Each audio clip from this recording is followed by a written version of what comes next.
আমরা বাঙালি, বছরে আমাদের দুটো মেন উৎসব, দুর্গাপূজা আর নববর্ষ। নববর্ষে আমরা বৈশাখও একলা, আমিও একলা, সারা বছর ওনাদের কালচার ফলো করে আজকে আমরা বাঙালি থাকবো। স্পেশালি নববর্ষের দিনে আমরা বাঙালির উপর একটা আলাদা পিরিত, আমরা বাংলায় থাকি, বাংলায় কথা বলি, বাংলায় গাই, আর সুযোগ পেলেই বাংলা খাই। একদিনের জন্য আমরা বাঙালি হয়ে যাবো, বাঙালি খাবার খাবো, রসগোল্লা, মিষ্টি দই, মুড়ি ঘন্ট আর সাথে ল্যাদ।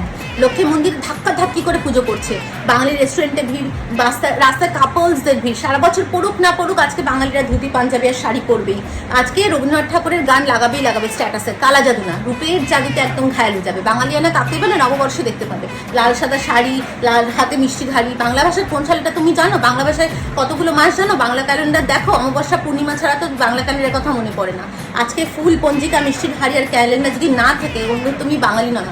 আমাদের একটা ছুতো থাকে, অকেশন লাগে গেলার জন্য, খাবো দাবো ফুর্তি করে ব্যাস। অনেকে বলবে হ্যাপি বাংলা নিউ ইয়ার, ওর এটা নববর্ষ ইংরেজদের নাতি। আজকে এমনই একটা দিন যে প্রীতি আর শুভকে সব থেকে বেশি মনে করা হয়। শোনো, এত শুভেচ্ছা চাই না, দরকার পড়লে বাড়িতে একটা মিষ্টির হাড়ি পাঠিয়ে দেবে।